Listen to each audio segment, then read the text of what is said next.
모두 그리스도의 편지, 그리스도의 향기가 되실 준비가 되어 계시죠? 네, 늘 새 학기는 우리에게 기대를 심어줍니다. 우리 여의도 침례교회 모든 목자님들과 성도님들 함께 합하여 주님을 찬양하고 또 복음을 전하는 그 귀한 사명을 감당하는 우리 성도님들 되시기를 주님의 이름으로 축복합니다.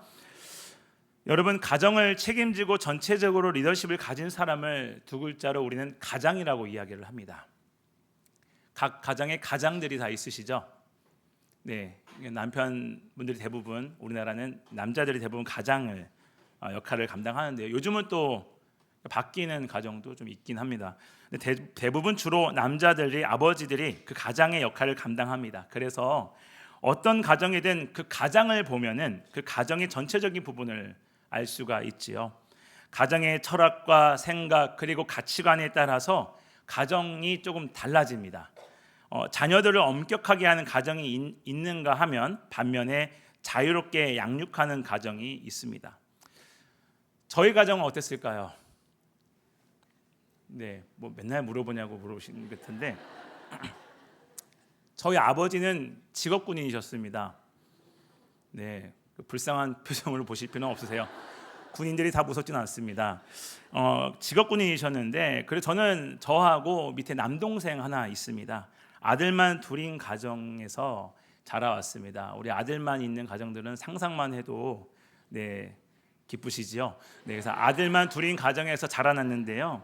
그래서 그런지 모르겠지만 좀 엄격하게 아버지께서 어렸을 때부터 조금 리더십을 잡으시고 두 아들을 양육을 하셨습니다. 그래서 뭐 다른 가정들도 마찬가지겠지만 뭐 저희들에게 잘 해주시면서도 집에서 지켜야 할 예의에 대해서는 굉장히 무섭게 다루셨고요. 그 다음에 밖에서 지켜야 할 예의들, 그리고 특히 아들로서 엄마한테 해야 되는, 어머니께 해야 할 그 행동들, 이런 부분들은 굉장히 엄하게 다루셨습니다. 지금도 기억나는 거는 아버지께서 아빠가 없을 때는 너희가 엄마를 보호해줘야 돼라는 말을 좀 저희가 혼나면서 좀 배웠던 기억이 있어요. 근데 그게 참 기억에 많이 남습니다. 밥을 먹을 때 제가 숟가락 젓가락질을 좀 빨리 배웠습니다. 잘했습니다. 지금도 잘했어요. 이게 자랑거리가 될지 모르겠지만 잘합니다. 잘하고 있습니다. 그리고 옷을 입을 때 예의도 배웠습니다. 군인이시다 보니까 바지와 벨트 그리고 셔츠에 이 세 개가 다 맞아야 된다. 이런 것들을 어렸을 때부터 통을 줄이면 안 되고, 저희 때는 통 줄이는 게 유행이었는데 통을 줄이면 그날은 이제 아버지께 면담 들어가는 시간이라 제가 통을 줄이지 않고 저는 늘 힙합 바지를 입고 혼자 정교해서 혼자 힙합 바지를 입고 다녔던 그런 고등학교 시절이 있었습니다. 이처럼 가장이 어떤가에 따라서 이 가정마다 좀 특징이 다 있습니다. 이렇게 작은 공동체인 가정도 이 가장에 따라 분위기가 달라지는데 우리가 조금 더 나아가서 기업이나 국가도 마찬가지입니다. 이 대표자의 가치관, 국가의 한 지도자의 가치관과 비전과 철학에 따라 기업이나 그 국가의 방향성이 바뀌게 되는 것을 우리는 보게 됩니다.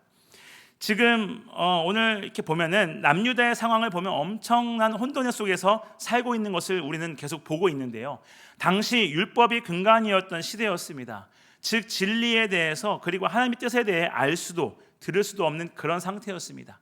이사야는 지금 이 남유다의 시국을 어떻게 판단했냐면요, 지도자의 그 부재, 지도자의 그 능력이 없다라고 판단을 해서 지금 이 말씀을 우리에게 예언의 말씀을 주고 있습니다. 그래서 그들은 구약의 수많은 사건들을 통해 하나님께서 기적과 하나님의 능력을 보여주셨음에도 불구하고 그들은 하나님보다 세상의 강한 힘을 더 의지했던 것입니다. 하나님이 아닌 다른 것을 의지하게 됐다라는 것을 우리는 계속해서 말씀을 나누면서 잘 알고 있습니다. 그러다 보니 어떻습니까? 어려운 일들이 생길 때마다 하나님이 아닌 강대국에 의존을 하며 살아가게 되지 않습니까? 그렇게 살아간 결과가 북이스라엘은 망하고 남유다는 70년의 포로가 되어버리게 된다는 사실을 우리는 잘 알고 있습니다. 그런데 우리가 오늘 읽은 본문 1절부터 4절에 보면 장차 의로운 왕이 등장할 것과 그 왕이 백성들에게 끼칠 긍정적인 영향에 대해서 예언의 말씀을 우리에게 주고 있습니다. 다시 한번 1절을 읽어보겠습니다. 보라, 장차 한 왕이 공의로 통치할 것이요 방백들이 정의로 다스릴 것이며. 아멘. 한 왕이 어떻게 통치를 한다고 말씀하고 있습니까? 공의로 통치하게 될 것이다 라고 말합니다. 공의라는 것은 하나님의 성품과 관련이 있습니다. 정의라는 것은 하나님의 행하심과 관련이 있습니다. 즉 하나님께서 완전한 의로 통치하는 그 나라, 완전한 의로 다스리는 나라가 될 것이다 라고 예언하고 있는 것입니다. 그런 나라가 어떤 나라이겠습니까? 바로 하나님 나라의 완전하신 왕으로 임하신 예수 그리스도께서 통치하시는 나라를 말씀하고 있는 것입니다. 우리나라를 비롯해서 세상의 많은 나라들을 우리가 이렇게 매스컴을 통해서 보게 되면요, 지도자들을 보면 모두가 겉으로는 의와 공평으로 정치를 하겠다, 의와 공평의 통치의 원리를 삼는다라고 대부분 이야기들을 합니다. 하지만 이 세상 나라들의 통치자들은 의와 공평을 실현하는 경우가 거의 없습니다. 겉으로는 의와 공평이라는 단어를 사용하여서 자기들을 어필하고 뭔가를 내세우고 있지만, 하지만 정작 위기가 올 때마다 그들은 무엇을 선택합니까? 힘을 선택한다라는 것입니다. 기도해야 되는데, 하나님께 아뢰야 되는데 그들은 힘을 선택한다라는 것입니다. 이사야는 지금 이 유다의 지도자의 이 문제의 원인을 이것으로 보고 있는 것입니다. 문제가 있는 리더십으로 인해서 유다 백성들이 고통을 받고 있다는 것을 이사야는 보게 된 것입니다. 이사야는 이스라엘의 리더십이 가져야 할 가치가 바로 이 공의와 정의로 바르게 통치하여서 이제는 더 이상 백성들이 힘들어하지 않고 억울한 일을 경험하지 않도록 하는 데 있음을 올해는 말씀을 통해서 보게 됩니다. 여러분, 의로운 왕이신 예수님께서 다스리시는 나라가 되면 의와 공평이 온전하게 이루어지게 됩니다. 그리고 그 나라에는 억울한 사람도 없습니다. 그리고 모든 사람이 사람답게 사는 역사가 이루어지게 된다는 것입니다. 우리는 이러한 하나님의 나라가 이 대한민국에 속히 오기를 날마다 기다리며 기도해야 할 줄로 믿습니다. 2절에는 그 장차 오실 왕이 감당하는 직무와 역할, 즉 존귀하신 예수님이 어떤 분이신지에 대해서 기록하고 있는데요, 2절을 다시 한번 같이 화면을 통해 보겠습니다. 시작.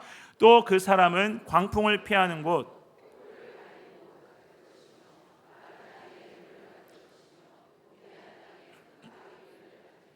아멘. 당시 이사야는 절체절명의 상황이었습니다. 그러한 상황에서 그는 이렇게 고백합니다. 장차 그분이 오시면 광풍을 피할 수 있게 되고, 폭우를 가려주고, 마른 땅에 냇물 같게 되고, 곤비한 땅에 큰 바위 그늘이 되어준다라는 것을 고백하고 있습니다. 이 말씀이 무엇을 의미하고 있을까요?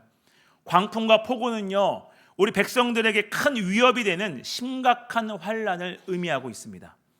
과거 유다 백성들은 적대적인 여러 이방 나라에 둘러싸여 서서 때때로 광풍과 폭우를 환난을 당해야 했던 것처럼 오늘날을 살아가는 우리들도 세상에서 광풍과 폭우와 같은 환난을 당하게 된다는 것입니다. 그 환난이 나의 죄로 인하여서 오는 환난일 수도 있고, 아니면 이 세상에 의로운 삶을 사는 성도들에게 세상이 주는 환난일 수도 있습니다. 하지만 그럴 때마다 우리는 누구를 의지해야 될까요? 예수 그리스도일 줄로 믿습니다. 우리 삶 속에서 그러한 피난처가 있을 수도 있습니다.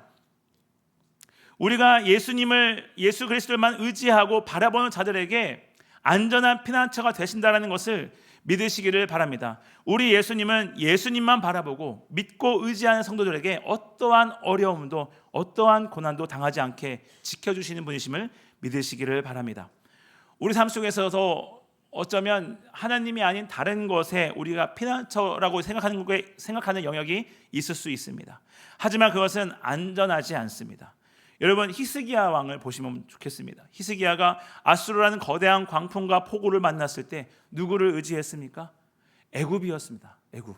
그런데 결과가 애굽이 히스기야를 지켜줄 것 같았지만 지켜주지 못했다라는 것이죠.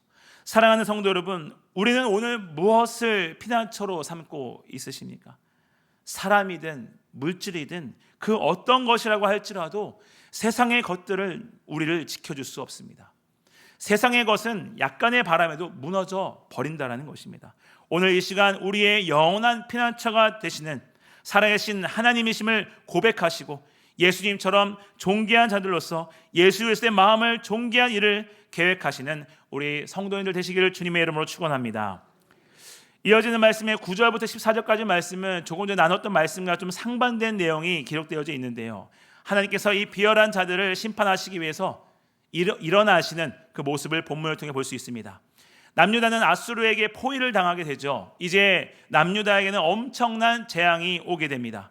근데 9절에 보니까 남유다 백성을 빗대어 이사야는 안일한 여인, 염려 없는 딸이라고 묘사하고 있습니다. 9절 말씀을 다시 한번 보겠습니다. 시작. 너희 안일한 여인들아 일어나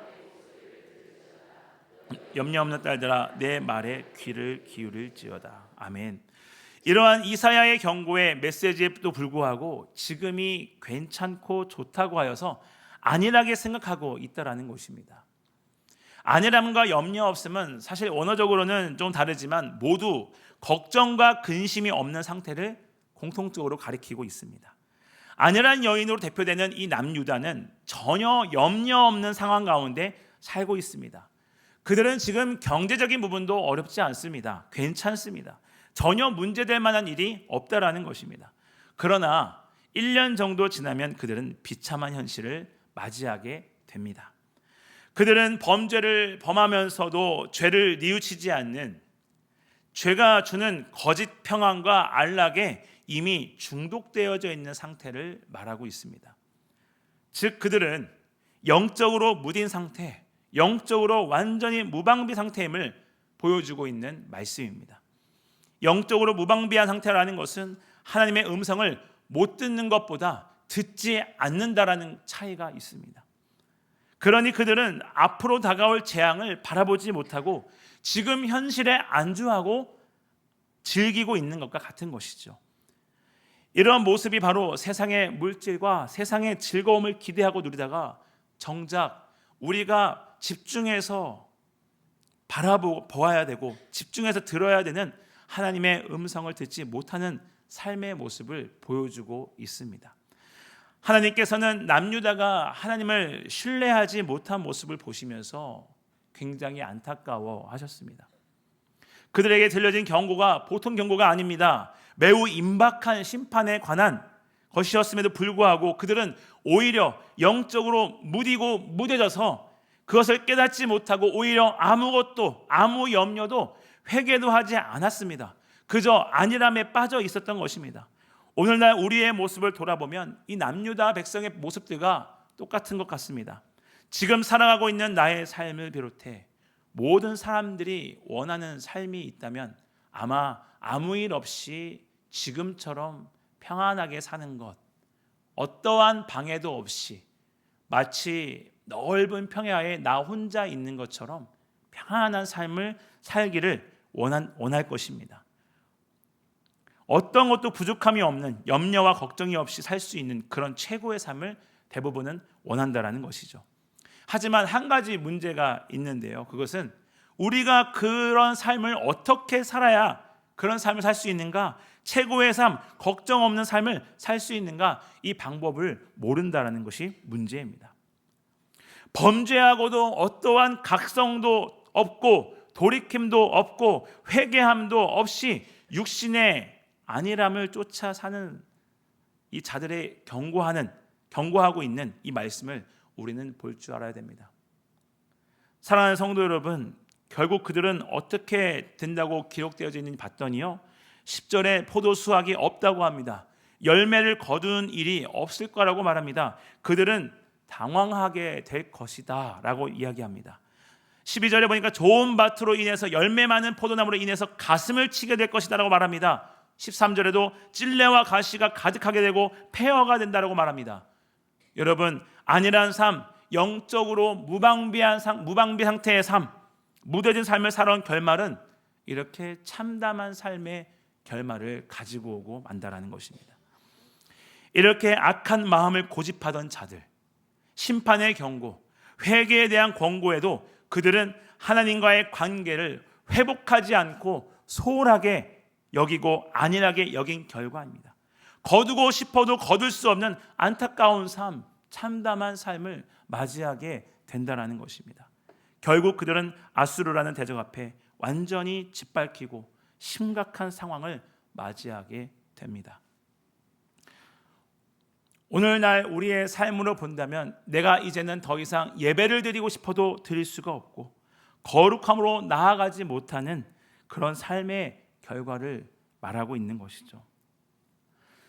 사랑하는 성도 여러분, 우리는 영적인 안일함과 죄를 회개하지 않는 마음을 고집하는 것이 얼마나 안타까운 일인지 다시 한번 오늘 본문을 통해서 깨닫게 됩니다. 나에게 있는 죄를 회개하지 않는 것은 결국은 내 삶은 무너지게 되어 있습니다. 완전히 짓밟히는 참담한 삶이 된다는 것을 우리는 보게 됩니다. 이 시간 우리가 우리의 삶을 다시 한번 되돌아보면서 내가 하나님 앞에서 합당한 삶을 살지 못하는 부분이 있다면, 내가 해결해야 할 것이 있다면 안일하게 있을 것이 아니라, 방치할 것이 아니라 하루라도 빨리 주님께 돌아와 회개하여 주님과 회복하시는 저와 여러분 되시기를 주님의 이름으로 축원합니다. 그러면 우리가 주님과 어떻게 해야 회복하기 위해서는 어떻게 해야 될까요? 15절 말씀 다시 한번 읽겠습니다. 시작. 마침내 위에서부터 영을 내려 우리에게 부어주시리니 광야가 아름다운 밭이 되며 아름다운 밭을 숲으로 여기게 되리라. 할렐루야. 아멘. 본문 3절부터 8절에 나오고 있는 말씀처럼 보는 자의 눈이 감기지 아니하고 듣는 자가 귀를 기울이고 조급한 자의 마음이 지식을 깨닫고 어눌한 자의 혀가 민첩하여 말을 분명히 하고 어리석은 자를 다시 존귀하다 부르지 않고 우둔한 자를 다시 존귀한 자를 말하지 아니하는 그러한 놀라운 역사가 가능했던 이유가 무엇 때문입니까?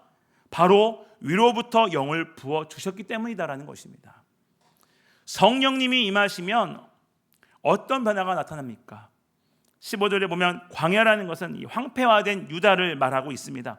그러한 유다가 성령이 임하시니까 황폐화된 유다에 아름다운 밭이 되고 그 아름다운 밭을 숲으로 여기게 된다라는 이 회복의 메시지, 유다가 번영케 된다라는 이 회복의 메시지를 주님께서는 허락해 주신 것입니다. 제가 중고등부 때 그 신앙생활을 할 때였던 것 같습니다. 당시 제 모교회 담임 목사님께서 외국을 다녀오시면서 CD 한 장을 가지고 오셨습니다.